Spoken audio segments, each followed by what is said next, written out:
નમસ્કાર. નમસ્કાર.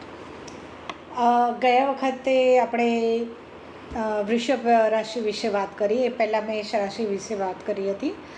આજે આપણે ત્રીજી રાશિ લેવાની છે, મિથુન.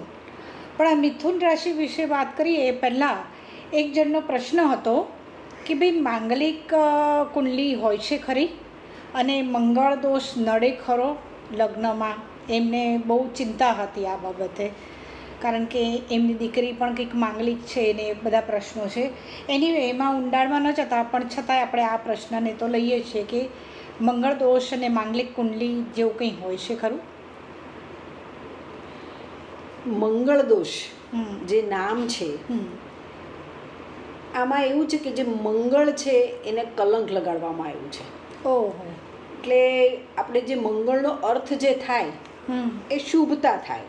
કે આજે આપણે કોઈ શુભ કાર્ય કરવા હોય તો માંગલિક કાર્ય, આપણી કંકોત્રીમાં પણ માંગલિક જે કાર્યો છે એમ લખીને જ આવે છે, બધા શુભ કાર્યો છે. તો મંગળ કોઈનું કઈ રીતે અશુભ કરી શકે? બરાબર. એવો પ્રશ્ન આપણને થાય. આપણે જાણીએ છીએ કે આ જે શાસ્ત્ર બન્યું, જ્યોતિષ શાસ્ત્ર બન્યું, એ આજથી હજારો વર્ષ પહેલાં બન્યું. અને ત્યારે જે સમાજ હતો એ સમાજ પુરુષ પ્રધાન હતો. હા, એ તો બરાબર જ છે. ફેમિનિઝમ તો હું હંમેશા લખતી આવી છું. તો પુરુષ પ્રધાન હોવાને લઈને શું હતું કે જે પુરુષ હતું એનું વર્ચસ્વ વધારે હતું, એમનો અધિકાર ને એ બધી વસ્તુઓમાં વધારે ઘરમાં એમનું ચાલતું. હા, બરાબર. કે સ્ત્રીઓને ફક્ત ઘર સાચવવું, સંતાનોને મોટા કરવા એ જ અધિકાર આપવામાં આવ્યા હતા. અને બાકી ટૂંકમાં એમ કે સ્ત્રીઓ સરેન્ડર હોવી જોઈએ પુરુષ. એટલે પુરુષને આર્થિક, સામાજિક, ઘરના જે પણ ડિસિઝન છે એ બધા પુરુષ લેતા, અને સ્ત્રીઓ ફક્ત એને અનુસરવું. આ રીતનું આપણો સમાજ વ્યવસ્થા હતી. હવે જે મંગળ દોષની આપણે વાત કરીએ છીએ, તો મંગળની આપણે જે વાત કરી હતી, મંગળ જે પ્લેનેટ છે, મંગળની જે ક્વોલિટી છે એ આપણે જોઈ ગયા કે મોસ્ટ એનર્જેટિક, ઉર્જાવાન, એનામાં સ્ટેમિના સારી છે, એ સાહસિક પ્લેનેટ છે, એ રિબેલિયસ છે, બરાબર, એ પરાક્રમી છે, એને ખૂબ બધી ઈચ્છાઓ છે. તો આ મંગળની એક કેરેક્ટરિસ્ટિક્સ છે બધા. તો જો કોઈ સ્ત્રીમાં આ કેરેક્ટરિસ્ટિક્સ હોય, કારણ કે મંગળ એ પુરુષ ગ્રહ પણ છે, એટલે એનામાં એ પણ વસ્તુ હશે કે પુરુષની જેમ પોતાનું વર્ચસ્વ રાખવું, એ ટાઈપની પણ ભાવના વધારે હોય તો હોઈ શકે. એટલે જો કોઈ સ્ત્રીની કુંડલીમાં મંગળ, આ પર્ટિક્યુલર મંગળ દોષ હોય જે એના 7th હાઉસ સાથે કનેક્ટ થતો હોય, કે મંગળ માંગલિક કુંડલી હોય, તો આ સ્ત્રીનું કેરેક્ટર એવું હોઈ શકે. અચ્છા. અને જો સ્ત્રી એવી હોય તો પછી પુરુષ વિચારો બની જાય. એટલે આ બધા પ્રોબ્લેમ સોલ્વ કરવા માટે મંગળ દોષ નાખવામાં આવ્યો. ઓહ, પણ તો પછી પુરુષના એટલે કુંડલીમાં આ નથી જોવાતું એવું ખરું? જોવાય છે, બંનેની કુંડલીમાં જોવાય છે, એવું નથી. પણ પુરુષની જે કુંડલી હોય એની અંદર પણ મંગળ દોષ જોવાય જ છે, એવું નથી કે નથી જોવાતું. પણ મંગળ દોષ હોવાને પછી સામે એનું જે રેમેડીઓ આપવામાં આવે છે કે કઈ રીતે મંગળ દોષ સાથે મેચિંગ કરવું. પણ એકવાર માઇન્ડમાં એકવાર તમારે આવી ગયું કે માંગલિક કુંડલી છે, એનું એક ભય બેસી જાય છે. કારણ કે એનું જે પરિણામ જે છે એ કહેવામાં આવે કે કોઈ હવે વ્યક્તિ હોય પોતાના છોકરા માટે કન્યા શોધતા હોય, અને કે માંગલિક કુંડલીની કન્યા છે, બધું સારું છે, છોકરી માંગલિક છે, તો કહેશે કે ભાઈ સામેવાળો જે પાત્ર છે એની જાનહાનિ કે મૃત્યુ તુલ્ય કષ્ટ કે એને તકલીફો આવશે, તો આજે કોઈ હિંમત નહીં કરે કે ભાઈ આપણી છોકરીને ત્યાં આપણા છોકરાને પરણાવીએ. એટલે આ પ્રોબ્લેમ આપણને જોવા મળે. પણ છોકરાની બી કુંડલીમાં જો મંગળ હોય તો છોકરીવાળા પણ ના પાડે એવું શક્ય છે ને? છે. માંગલિક સામે હમણાં વચ્ચે કીધી હતી કે એને સામે એનો ઉપાય શું કરતા હોય છે લોકો? એટલે આ ઉપાયમાં એવું છે કે ઝેરનું મારણ ઝેર. એટલે કે મંગળ એ પોતે નૈસર્ગિક પાપ ગ્રહ છે, અને એનો છેદ ઉડાડવા માટે શનિ, રાહુ, કેતુનો ઉપયોગ થાય છે. ઓકે, એટલે સામેની કુંડલીમાં શનિ, રાહુ, કેતુ હોવા જોઈએ. એને જે સ્થાન પર મંગળ છે, તો બેવ માંગલિક હોય એવું પણ કહેવામાં આવે છે. તો એ મેરેજ થાય છે, અને શનિ, રાહુ, કેતુથી પણ એના છેદ ઉડાડાય છે. ઓકે.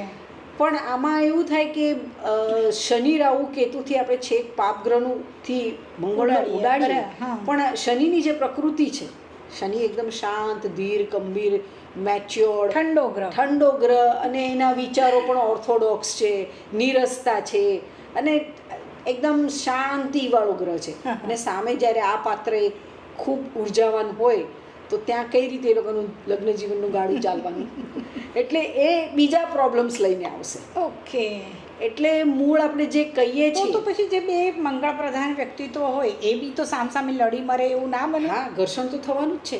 કારણ કે મંગળ જો બેવના પાવરફુલ છે તો બેવ પોતાની વાત રાખવાનો પ્રયત્ન કરશે.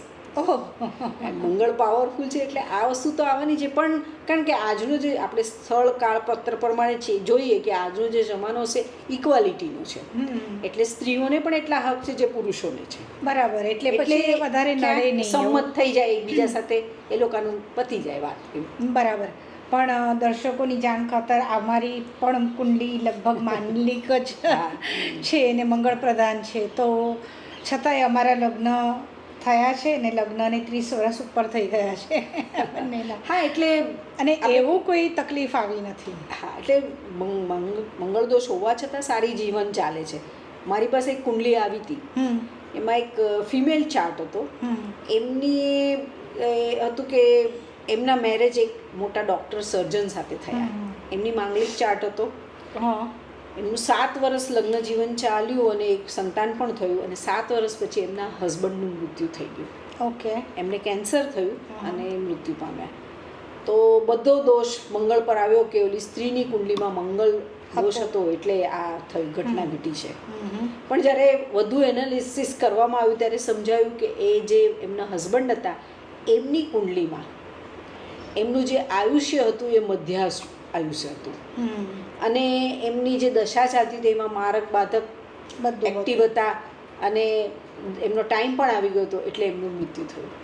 પણ જે દોષ જે બધો નાખવામાં આવ્યો એ બધો મંગળના માથા પર નાખવામાં પણ તો આવ્યો. એ લગ્ન પહેલા મળાવી હતી એ લોકોએ કુંડલી? એટલે એમાં એવું હતું કે જે બેન હતા એ સારા ઘરના હતા પણ એ બહુ ખાસ ભણેલા નહોતા. ઓકે, પણ આ ડૉક્ટર સર્જન હતા એટલે એ લોકોએ પછી એવું વિચાર્યું જ નહીં કે આટલું સારું મળતું એમાં પછી કુંડલી બુંડલી મેચ કરવાની શું જરૂર છે. ઓકે, એટલે એમણે કર્યું નહોતું. પણ એટલે મહત્વનું એ છે કે તમે જ્યારે બીજું પાત્રની સાથે મેચિંગ કરો છો ત્યારે સૌપ્રથમ તમારે એનું આયુષ્ય, એની હેલ્થ, આ બાબતને પહેલાં જોવી જોઈએ. કમ્પેટિબિલિટી તો પછી આવે છે. ઓકે, એટલે કે પેલી જે ગુણો મેચ કરતા હોય છે કે જે એના કરતાં તમારે સૌથી પહેલું પ્રેફરન્સ તમારું એનું આયુષ્ય, પછી એની હેલ્થ, આ બધી વસ્તુઓને આપવું જોઈએ.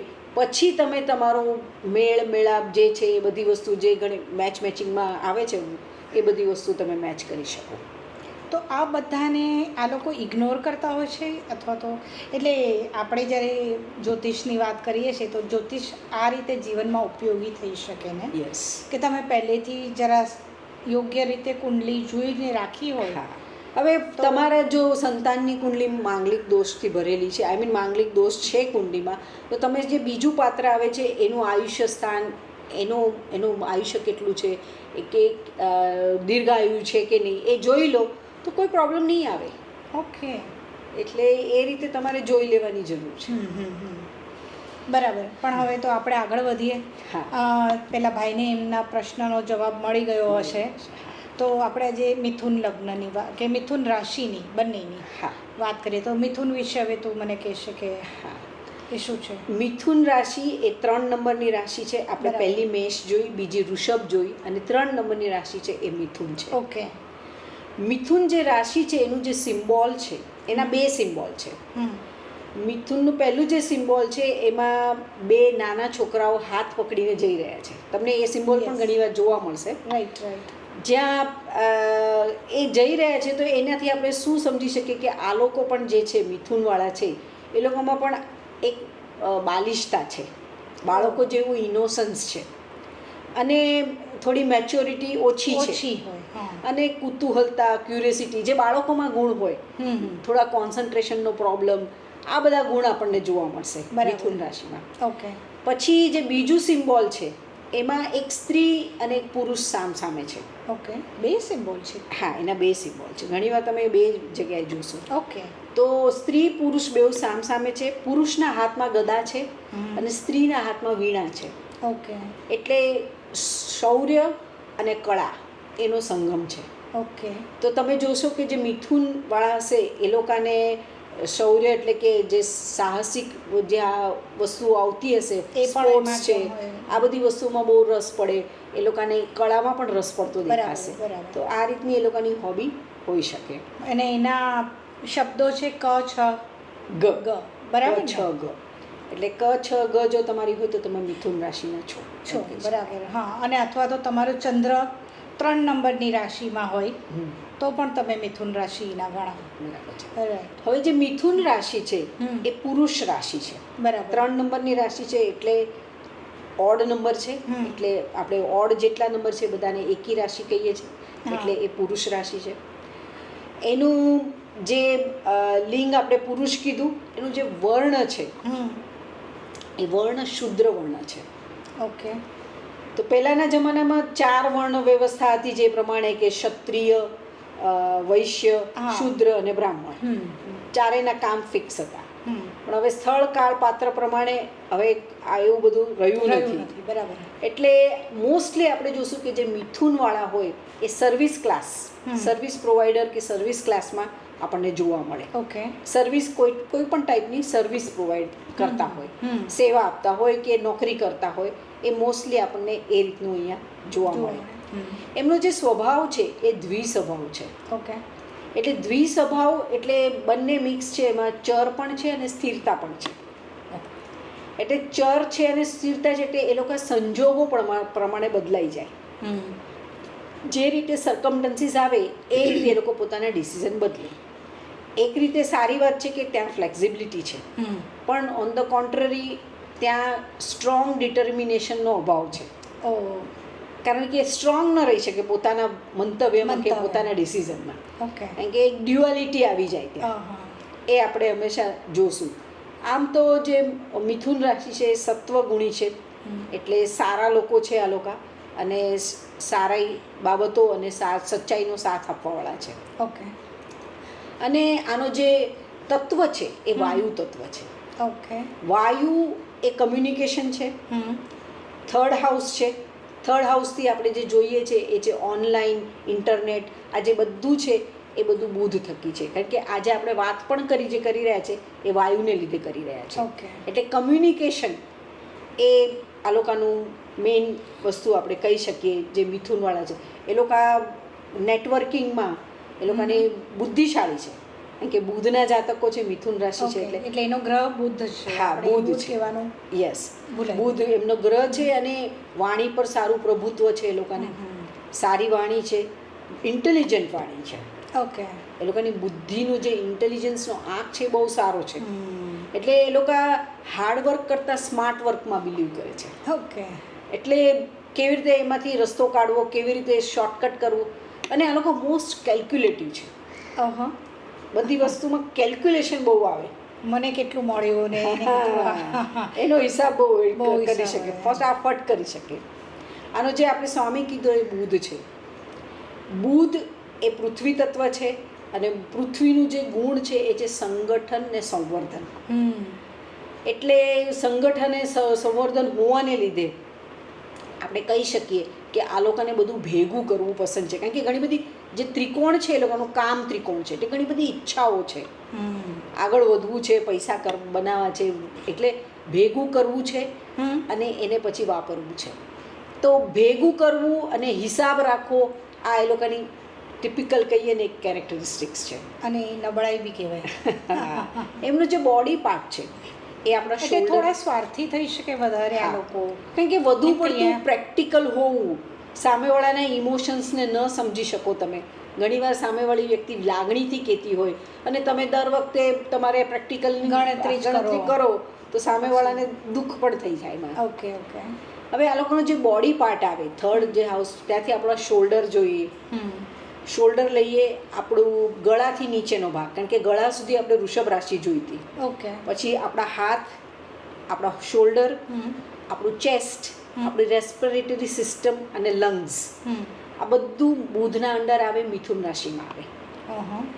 એટલે આ લોકોને, કેમ કે તમે જે પૃથ્વી પર લગ્ન કે રાશિ લઈને આવ્યા છો ને, હમ. એ એ ઓર્ગનને તમે બહુ યુઝ કરશો. અચ્છા. એવું આપણે હંમેશા જોવામાં આવ્યું છે કે તમે જે ઓર્ગન લઈને આ પૃથ્વી પર આવ્યા છો એ ઓર્ગન તમારું મેક્સિમમ યુઝ થાય. એટલે આગળ જતાં આ લોકોને બ્રિધિંગના ને લંગ્સને રિલેટેડ પ્રોબ્લેમ્સ આવી શકે છે. અને બીજું આપણે જેમ કીધું કે આ કમ્યુનિકેશન છે બુધનો જે રંગ છે ને એ ગ્રીન કલર છે. તો ગ્રીન કલર જે છે એ આપણે કમ્યુનિકેશન માટે જોઈએ છે કે વોટ્સએપ વાપરીએ છીએ. વોટ્સએપનો જે લોગો છે એ ગ્રીન કલરનો છે. એટલે આપણે મેસેજીસને જે એકબીજાને આપલે કરીએ છીએ એટલે એને ગ્રીન કલર આપવામાં આવે છે. હવે એનો જે બીજો અમલ જે કહીએ બુધનો એ આપણી નસો પર છે. આપણા શરીરમાં જે નસો છે એ પણ ગ્રીન કલરની છે. બરાબર. અને એ નસો છે એ આખા શરીરમાં આમ ઝાડની જેમ પસરાયેલી છે. આપણા આખું બોડી છે એની અંદર છે બરાબર ઘણી બધી નસો નાની મોટી થઈને બ્રેનથી લઈને આપણા ટો સુધી આખું બોડી આપણું નસોથી અને એની અંદર લોહી વહી રહ્યું છે. તો આ જે સ્ટ્રિંગની જેવી રીતે આપણા આખા શરીરમાં ફેલાયેલી છે એટલે આ લોકો જો સ્ટ્રિંગ ઇન્સ્ટ્રુમેન્ટ શીખે જેમ કે ગિટાર સિતાર વાયોલિન જે સ્ટ્રિંગ ઇન્સ્ટ્રુમેન્ટ છે આ લોકો સારી રીતે શીખી શકે. અને બુદ્ધિશાળી તો છે જ એ લોકોનું ઇન્ટેલેક્ચ્યુઅલ જે છે એ તો બહુ સારામાં સારું છે એટલે એ લોકો એમાં સારામાં સારું કરી શકે. આ લોકોનો જે પ્રોબ્લેમ છે જેમ આપણે કીધું કે અહીંયા મેચ્યોરિટીની કમી છે એટલે એક આપણે કહીએ કે lack of focus lack of concentration અને કન્સિસ્ટન્સી આ ત્રણ એ લોકોની મેઇન વીકનેસ છે. અચ્છા. જો એ લોકો આને પર કામ કરી લે તો આ લોકો આગળ વધી શકે. કારણ કે શું છે કે નાનું છોકરું હોય એનામાં ક્યુરિયોસિટી હોય. બરાબર. ઘણું બધું જાણવું હોય શીખવું હોય આ લોકોને પણ નવી નવી વસ્તુઓ જાણવી શીખવી બધું પસંદ છે. પણ સાહસિક પણ છે આ લોકો સાહસ પણ કરે છે એ શીખવા માટે ને કરવા માટે. પણ ફોકસનો પ્રોબ્લેમ છે કે નાનું છોકરું હોય ને એને તમે એક કંઈ રમકડું આંચકી લો તો રડવા માંડે ને બીજું આપી દો તો એ ભૂલી જાય. તો આ લોકોમાં પણ એ લેક ઓફ ફોકસ અને કોન્સન્ટ્રેશનનો પ્રોબ્લેમ છે પ્લસ કન્સિસ્ટન્સી. એક સાથે 8-10 કામ સાથે કરો તો પછી વચ્ચેથી 2 કામ છોડી દે કારણ કે કન્સિસ્ટન્સી નથી રહેતી આ લોકોની. બરાબર. એટલે આ લોકોના વીકનેસીસ છે. જો તમે આ તમારી વીકનેસીસને ઓવરકમ કરી લો તો તમે જીવનમાં ખૂબ આગળ વધી શકો. હા તમે ઓવર પ્રેક્ટિકલ છો સામેવાળાના થોડા ઇમોશન્સને સમજો. ભલે તમે પ્રેક્ટિકલ છો પૃથ્વી તત્વ છે કારણ કે પૃથ્વીનો ગુણ છે પૃથ્વી એ રિજિડ છે પૃથ્વી સ્ટ્રોંગ છે તો આ લોકો પણ સ્ટ્રોંગ છે રિજિડ છે પણ ઘણીવાર જે તમારા રિજિડિટી છે એને લઈને તમે સામેવાળાને દુઃખ પહોંચાડી શકાય. એટલે તમારે સામેવાળાના ઇમોશન્સ થોડા ગણતરી બાદ છે બધી વાતમાં. હા એટલે સ્વાર્થીપણું આવી જાય એને લીધે પણ તમે બીજાને હર્ટ કરી દો. કેમ કે તમે પૈસાની ગણતરી કરો છો પછી ધીરે ધીરે આ જે સ્વભાવ છે ને એ તમારા સંબંધોમાં પણ આવે. આણે મારી માટે આટલું કર્યું મારે એની માટે આટલું કરવાનું છે એક કેલ્ક્યુલેશન આ લોકોનું જે લાઈફ છે કેલ્ક્યુલેશન પર જ ચાલતી હોય એટલે એ બધી વસ્તુઓને તમારે અને સંબંધોમાં કોઈ ગણતરી કામ આવતી નથી. યસ. એટલે એ બાજુ પર તમે મૂકી દઈ શકો તો સુખી થઈ શકો. પ્રેમ અને સુખને તમે ન ગણી કેમ આપી શકો. ચોક્કસ એનું કોઈ પેરામીટર છે જ નહીં. આપણે અત્યાર સુધી મિથુન રાશિની વાત કરીને હવે પાછી ચોથી રાશિ પર જશું. એ પહેલાં હું કહી દઉં કે ઘણા બધા લોકો અમને કહે છે કે તમારો મોબાઈલ નંબર આપો અમારે તમને કન્સલ્ટ કરવા છે અમારે કુંડલી બતાવી છે પણ તમે થોડી ધીરજ ધરો. અમે આ કામ અત્યારે કોઈ જ કરતા નથી.